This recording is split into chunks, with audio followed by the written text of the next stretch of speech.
Hello everyone, जय श्री राम। तो कैसे हैं आप सब लोग। उम्मीद करती हूँ कि आप स्वस्थ हैं और अपने परिवार और दोस्तों के साथ खुश हैं। तो आप सभी का स्वागत है मेरे इस यूट्यूब चैनल प्रीतीज़ हेल्दी लाइफस्टाइल में। मेरी इस यूट्यूब फैमिली का हिस्सा बनने के लिए आप लोगों का बहुत बहुत धन्यवाद और तहे दिल से शुक्रिया। जो लोग नए हैं और मुझे देख रहे हैं तो प्लीज़ आप भी मेरी इस यूट्यूब फैमिली का हिस्सा बनने के लिए मेरे चैनल को सब्सक्राइब कीजिए और बेल आइकन को प्रेस करना ना भूलिए, क्योंकि मैं रोज़ आपके लिए लेके आती हूँ हेल्थ से रिलेटेड वीडियोस जो कि आपकी रोज़मर्रा की छोटी छोटी परेशानी और छोटे छोटे हेल्थ इश्यूज़ को आप घर बैठे आसानी से और इजीली ठीक कर सकते हैं। कुछ मेडिटेशन, कुछ योगा, कुछ एक्सरसाइज, कुछ होम रेमेडीज़, कुछ एक्यूप्रेशर पॉइंट्स जो कि आपकी छोटे छोटे हेल्थ इश्यूज़ को इजीली ठीक कर सकते हैं। तो आज मैं आपके साथ 3 एक्सरसाइज शेयर करने वाली हूँ जो आपके सर से लेके पैर तक के जितना भी बॉडी फैट है उसको रिमूव करेगी और आपकी जो भी हेल्थ इश्यूज़ हैं उन्हें कंट्रोल करेगी। काफ़ी सारे हेल्थ इश्यूज़ जो हैं वो इन एक्सरसाइज को करने से ही ख़त्म हो जाएंगे अगर आप रेगुलर बेसिस पे इन एक्सरसाइज को करते हैं। तो मैं आज आपके साथ 3 एक्सरसाइज शेयर करने वाली हूँ। तो एक बात हमेशा ध्यान रखिएगा, सिर्फ एक्सरसाइज करने से आपका वेट लॉस नहीं होता है, आपका फैट बर्न नहीं होता है। वो सिर्फ एक्सरसाइज क्या करती है, आपकी बॉडी को मैनेज करने का काम करती है। उसके साथ साथ आपको हेल्दी डाइट भी लेनी है। अपनी डाइट में फाइबर और प्रोटीन से युक्त हेल्दी फूड को भी शामिल करना है जिससे कि आप अपने वज़न को वेट को कंट्रोल कर सकते हैं। एक्सरसाइज के करने से आपकी बॉडी का जो फैट है वो आपकी बॉडी में मतलब एडजस्ट होता चला जाएगा। एक प्रॉपर वे में आपको एक परफेक्ट फिगर मिलेगा। लेकिन weight loss it's not a easy thing. Weight loss करना या वेट इंक्रीज़ करना it's not a easy thing. इसके लिए आपको अपनी डाइट पर भी प्रॉपर ध्यान देना पड़ेगा। अगर आपको वेट लॉस करना है तो उसके लिए आप अपनी डाइट में प्रॉपर प्रोटीन और फाइबर से युक्त जो फूड है उसको ऐड करेंगे। तो इसके लिए आप अपने खाने में दालें इस्तेमाल कर सकते हैं। दालें जैसे राजमा हो गया, छोले हो गया, या फिर आप इसके लिए जैसे मटर हो गई या फिर बीन्स हो गई, इन चीज़ों को आप इसमें इस्तेमाल कर सकते हैं। और जो कुछ मतलब ड्राई फ्रूट्स होते हैं, फॉर एग्ज़ाम्पल जैसे अखरोट हो गया, मूंगफली हो गई या फिर बादाम हो गया, इन चीज़ों को आप इस्तेमाल कर सकते हैं। और साबुत अनाज के लिए आप दलिए का इस्तेमाल कर सकते हैं या फिर अंकुरित करके, जैसे मूंग दाल होती है या फिर चने होते हैं, तो उन्हें अंकुरित करके आप एक अच्छा हेल्दी फूड भी बना सकते हैं जो खाने में बहुत टेस्टी होता है। मॉर्निंग में आप उसका सेवन कर सकते हैं। तो इस तरह से इन सारी चीज़ों में प्रोटीन और फाइबर भरपूर मात्रा में पाया जाता है जो एक प्रॉपर डाइट भी है। तो इसके लिए आप वेट लॉस के लिए आप अपने खाने में प्रॉपर हेल्दी फूड का इस्तेमाल करेंगे, आपके जो वेट लॉस में आपको बहुत हेल्प मिलने वाली है। ध्यान रखिए कि आप अगर अपनी डाइट को प्रॉपर रखते हैं तो वो आपके वेट लॉस में बहुत हेल्पफुल होती है। कोशिश करें कि जो इवनिंग का खाना होता है वो आप अपने बिस्तर पे जाने से पहले 2-3 घंटे पहले आप उस खाने को खा लें, या फिर 6 से 7 बजे के बीच में आप अपना जो नाइट वाला भोजन है, डिनर है, आप वो कर सकते हैं। इससे क्या होता है कि आपके बीच में चलने की एक्टिविटी भी हो जाती है और खाना डाइजेस्ट भी हो जाता है जब तक आप अपने बिस्तर पे पहुंचते हैं। और दूसरी बात, आपको पता है हमारे जो ये मोटापे का जो इफ़ेक्ट होता है, लाइक दैट जैसे तोंद निकली होती है, तो इसका मेन कारण टेंशन भी होता है। आप जो खाना खाते हो ना, तो याद रखिएगा उससे इतना ज़्यादा वेट गेन नहीं होता जितना कि आप के स्ट्रेस लेवल की वजह से वेट गेन होता है। कोशिश करें कि शाम को बिस्तर पर पहुंचने से पहले अपने मोबाइल को आधा घंटे पहले अपने पास से दूर कर दें। तो ये चीज़ें आपके जो डेली रूटीन में अगर आप ऐड करेंगे तो आपको बहुत हेल्पफुल होगी। तो मैं आज आपके साथ जो 3 एक्सरसाइज शेयर करने वाली हूँ जो आपको बहुत बेनिफिट देंगी, बहुत इजी हैं। तो चलिए मैं प्रैक्टिकली उन्हें आपको करके दिखाती हूँ। तो फर्स्ट एक्सरसाइज में हम क्या करेंगे कि ज़मीन पे लेट के अपने पैरों को बिल्कुल सीधा वॉल के ऊपर लगाएंगे, जैसे कि आपको वीडियो में दिखाया गया है।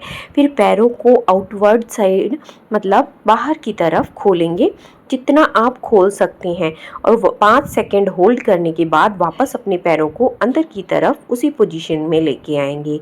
ये एक्सरसाइज आपको स्टार्टिंग में सिर्फ 10 स्टेप करने हैं, उसके बाद आप धीरे धीरे बढ़ाकर 20 से 25 कर सकते हैं जैसे जैसे आप कंफर्टेबल होते जाएं, लेकिन स्टार्टिंग में सिर्फ 10 ही करें। अदरवाइज़ जो मसल स्ट्रेन होता है वो हैंडल करना कई बार मुश्किल हो जाता है। तो हम सिर्फ 10 स्टेप से इसकी शुरुआत करेंगे। इस एक्सरसाइज के करने से जो आपका जो हिप फैट होता है, थाई फैट होता है, मतलब कि कमर से नीचे का जो भी पोर्शन होता है वो आपका कंट्रोल में आ जाएगा, बैलेंस में आ जाएगा। कहने का मतलब है कि वो एक परफेक्ट शेप में आ जाएगा। अगर आपकी थाइज हैवी हैं तो वो भी सही हो जाएंगी, अगर आपके हिप्स पे फैट ज़्यादा है तो वो भी एक परफेक्ट शेप आ जाएगी। ये एक्सरसाइज आपके कमर से नीचे वाले हिस्से पर करती है और उसी प्रॉपर शेप में लेके आती है, एक परफेक्ट शेप में लेके आती है। तो नेक्स्ट एक्सरसाइज में आपके साथ शेयर कर रहे हैं वो है कैमल पोज। तो उसमें आपको वज्रासन की पोजीशन पे बैठना है और अपनी नीज पर खुद को खड़ा करना है और अपने हाथों को पीछे अपनी एड़ियों से टच करना है और अपने पूरी बॉडी को पीछे की तरफ होल्ड करना है जैसा कि वीडियो में दिखाया गया है। अगर आप इस तरह से नहीं कर पाते तो इसको दूसरे तरीके से करने का दूसरा तरीका मैं आपको बता रही हूँ। अपने हाथों को पूरी प्रॉपर घुमा के मूव करेंगे ना तो आप कर पाएंगे और फिर धीरे धीरे अपने आप हाथों को बढ़ाते हुए अपनी हील तक ले आएँ। इस तरह से आप प्रॉपर पोज बना पाते हैं। अगर आप ये भी नहीं कर पाते तो अपने हाथों को हिप पर रखेंगे या हिप के दोनों साइड रखेंगे और जितना आप पीछे की तरफ होल्ड हो सकते हैं सिर्फ उतना ही होल्ड हो, ज़्यादा प्रेशर देने की ज़रूरत नहीं। इस एक्सरसाइज को करते टाइम आपको 30 सेकेंड के लिए खुद को होल्ड करना है और जो स्टार्टिंग में कर रहे हैं तो वो 15-15 सेकेंड के 2 स्टेप कर सकते हैं, इससे ज़्यादा ना करें। और जैसे जैसे आपकी आदत मतलब आप प्रॉपर कर पाएँ बिना किसी दिक्कत के तो आप 30 सेकेंड के इसके 3 स्टेप करेंगे तो इसका बेनिफिट आपको और भी ज़्यादा देखने को मिलेगा। इसे कैमल पोज भी कहते हैं। ये आपकी रीढ़ की हड्डी को मजबूत बनाता है, आपका जो कोर होता है उसको मजबूत बनाता है। रीढ़ की हड्डी से रिलेटेड जो मांसपेशियां हैं वो आपकी स्ट्रॉन्ग बनेंगी। इससे आपके जो रीढ़ की हड्डी में कोई भी किसी भी तरह का पेन है, लोअर है, अपर है या शोल्डर पेन है, वो भी आपका बहुत जल्दी रिमूव होगा। अगर आपकी नेक में पेन रहता है या सर्वाइकल पेन है उसमें भी आपको इससे राहत मिलेगी और आपकी चेस्ट भी इससे ओपन होगी। चेस्ट के ओपन होने से क्या होता है कि आपकी जो श्वास प्रणाली है, सांस लेने की प्रक्रिया है, वो बेहतर बनेगी। कैमल पोज को करने से आपकी जो पाचन शक्ति होती है वो बेहतर बनती है और आपको जो तनाव और डिप्रेशन की शिकायत है वो भी रिमूव होती है। एक्चुअली जैसे हम बैक की तरफ अपने आप को लाइक दैट पैरों को अपने हाथों से होल्ड करके अपने सर को पीछे की तरफ जो जितना भी स्ट्रेच होता है उतना करते हैं तो इसके करने से आपका जो ब्लड फ्लो है वो पूरी बॉडी में होता है, बहुत अच्छे से होता है, जिसके वजह से आपके जो फेस पे जो ग्लो आएगा वो भी बहुत अनबिलीवेबल होगा। आपके जो हेयर हैं वहाँ पे भी आपका जो ब्लड सर्कुलेशन की वजह से आपके हेयर की ग्रोथ भी बहुत अच्छी होगी। और इस पोज को करने से आपकी जो बाकी की मुद्राएं हैं जो मतलब आप एक्टिविटी करते हैं का मतलब है कि और एक्सरसाइज जो आप करते हैं उनके लिए आपकी बॉडी एकदम फ्लेक्सिबल हो जाएगी इस एक्सरसाइज को करने से। मतलब आप बाकी की एक्सरसाइज जो हैं वो बहुत इजीली कर पाएंगे। इस एक्सरसाइज को करने से आपके जो पीरियड्स टाइम पे क्रैम्प आते हैं या फिर ऐंठन होती है उस चीज़ से भी आपके मतलब आपको रिलीफ मिलेगा। इससे आपको हार्मोनल इम्बैलेंस की प्रॉब्लम भी दूर होगी। जिन लोगों की हिप की, शोल्डर की, गर्दन की या फिर कलाई की या फिर पेट से रिलेटेड कोई भी सर्जरी हुई है तो वो लोग इस एक्सरसाइज को स्किप करेंगे, इसे नहीं करेंगे। लोगों को इस एक्सरसाइज को स्किप करना है। और जिन्हें जॉइंट गैप की प्रॉब्लम है नीज में तो वो अपने नीज के नीचे कुशन रख सकते हैं। जैसे कि जिनको अगर नीज की प्रॉब्लम होती है तो वो नीज को ज़मीन पे नहीं रख पाते, उन पे प्रेशर नहीं बना पाते, तो आप अपने नीज के नीचे ऐसी कोई भी एक्सरसाइज है जिससे जिससे कि आपको अपने नीज़ को ज़मीन पे ऐसे रखना पड़ रहा है, तो आप उसके नीचे कुशन रख के उस एक्सरसाइज को कर सकते हैं। जिनको लोअर बैक पेन की शिकायत है या फिर डिस्क की प्रॉब्लम है, तो वो अपने हाथों को हिप पे रख के जितना आप पीछे की तरफ मूव हो सकते हैं वहाँ से शुरुआत कर सकते हैं। एंगल पोज को करने से आपका जो ब्रेस्ट अपलिफ्टिंग है वो भी होगा, आपका जो टमी लटका हुआ है मतलब लोअर बेली फैट है वो भी रिमूव होता है। इससे आपका थाइस और हिप फैट भी बर्न होगा। अगर आपको शोल्डर प्रॉब्लम है तो वो भी इससे दूर होगी। जो एक्सरसाइज मैं आपके साथ शेयर करने वाली हूँ उसे भुजंगासन कहते हैं और कोबरा पोज भी कहते हैं। तो इस एक्सरसाइज के करने से आपकी जो पीठ और रीढ़ की हड्डी है वो मजबूत बनेगी, आपका कोर मजबूत बनेगा। भुजंगासन करने से आपका जो पाचन तंत्र है वो मजबूत होता है और इसके करने से पेट के सभी अंगों को स्वस्थ रखता है और आपके जो मांसपेशियां हैं उनको मजबूत बनाता है। इससे आपका जो लोअर बेली फैट है वो कम होता है, आपके शोल्डर के ऊपर प्रेशर आता है और कलाइयों के ऊपर प्रेशर आता है, तो इससे आपके शोल्डर और कलाइयाँ मजबूत बनती हैं। इससे आपकी जो साइटिका की प्रॉब्लम है या फिर अस्थमा की प्रॉब्लम है या फिर आपको ये क्या कहते हैं थायराइड की शिकायत है वो भी आपकी दूर होगी। इसके करने से आपको लोअर और अपर बैक पेन की शिकायत भी दूर होगी। आपका hip fat, Thai fat, belly fat ये भी रिमूव होगा और इससे आपकी ब्रेस्ट वाली प्रॉब्लम भी सही होगी, मतलब ब्रेस्ट अपलिफ्ट होंगी। इससे ये एक्सरसाइज करने से आपका तनाव भी कम होता है, ये आपके मूड को बेहतर बनाता है, ये आपकी प्रजनन प्रणाली जो होती है उसको मजबूत बनाता है। तो ये जो 3 एक्सरसाइज मैंने आपके साथ शेयर की हैं, इन एक्सरसाइज को करने से आपका कंप्लीट बॉडी फैट भी रिमूव होगा और आपकी बहुत सारे जो हेल्थ इश्यूज़ हैं वो भी रिमूव होंगी। तो आप इन एक्सरसाइज को जितना मैंने टाइम बताया है उतना करें। आप इस कोबरा पोज को या फिर जो भुजंगासन मैंने आपको शेयर किया है, आप इसे 30 सेकंड के लिए होल्ड करेंगे और इसके आपको 3 स्टेप करने हैं।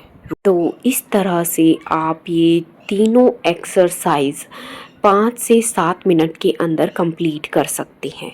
आपको ये करने में ज़्यादा टाइम भी नहीं लगेगा। तो आप इन एक्सरसाइज को करके देखिए और जो भी मैंने डाइट के लिए आपको बताया है अपने खाने में प्रॉपर प्रोटीन और फाइबर से युक्त खाने को ऐड कीजिए, तो यकीन मानिए आपके वेट लॉस को कोई नहीं रोक सकता। और आप थोड़ा सा मतलब स्ट्रेस फ्री होने के लिए थोड़ा योगा और मेडिटेशन भी अपने रेगुलर उसमें ऐड कर सकते हैं। फॉर एग्ज़ाम्पल जैसे योगा मेडिटेशन में आप ओमकार शब्द कर सकते हैं, 4 से 5 बार करेंगे तो वो भी काफ़ी होता है।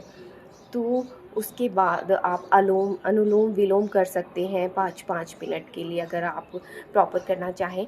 तो एक्चुअली क्या होता है, अनुलोम विलोम और कपालभाति आसन ये क्या करते हैं, आपके बॉडी में ऑक्सीजन को प्रॉपर वे में पहुंचाते हैं। अगर आपके शरीर में ऑक्सीजन प्रॉपर वे में होगी तो आपकी बॉडी में बहुत सारे जो इनविजिबल इफ़ेक्ट होंगे वो बहुत पावरफुल होंगे। अगर आप अपनी डेली रूटीन में योगा और मेडिटेशन को शामिल करते हैं तो ये आपके लिए बहुत हेल्पफुल होगा। योगा मेडिटेशन में आप ओमकार को शामिल कर सकते हैं। दिन मतलब मॉर्निंग में अगर 4 से 5 बार भी आप ओमकार साउंड को करेंगे तो उससे ही आपको बहुत रिलीफ मिलेगा। ये योगा और मेडिटेशन क्या करते हैं कि आपकी माइंड को आपके फिज़िकली हेल्थ को बहुत काम करके रखते हैं। फिज़िकली, मेंटली, इमोशनली आपको स्ट्रॉन्ग बनाने का काम करते हैं और आपको पूरे दिन एनर्जेटिक बनाए रख सकते हैं। तो आप अपने रेगुलर के रूटीन में 5-5 मिनट आप योगा मेडिटेशन को शामिल कर सकते हैं। तो इसके लिए आप ओमकार कर सकते हैं और 3 से 5 मिनट के लिए ये कपालभाति और अनुलोम विलोम कर सकते हैं। साथ में आप रेगुलर में अपने खाने में फाइबर और प्रोटीन युक्त भोजन को यूज़ कर सकते हैं। तो आप इस चीज़ को करके देखिए, इन रूल्स को थोड़ा सा फॉलो करके देखिए, अपने रेगुलर की लाइफ में इनको इंक्लूड करके देखिए, आपको इसके बहुत अच्छे बेनिफिट मिलेंगे। तो आप इसको करके देखिए और अपने चाहने वालों के साथ शेयर करना ना भूलें, क्या पता किसी को अपनी प्रॉब्लम का सॉल्यूशन मिल जाए। और जिसे भी इसकी नीड है तो इस वीडियो को शेयर कीजिए। तो स्वस्थ रहें, मस्त रहें, अपना और अपनों का ख्याल रखें। Be always happy and stay healthy. Bye bye, take care. मिलते हैं नेक्स्ट वीडियो में नए किसी टॉपिक के साथ। तब तक के लिए जय श्री राम।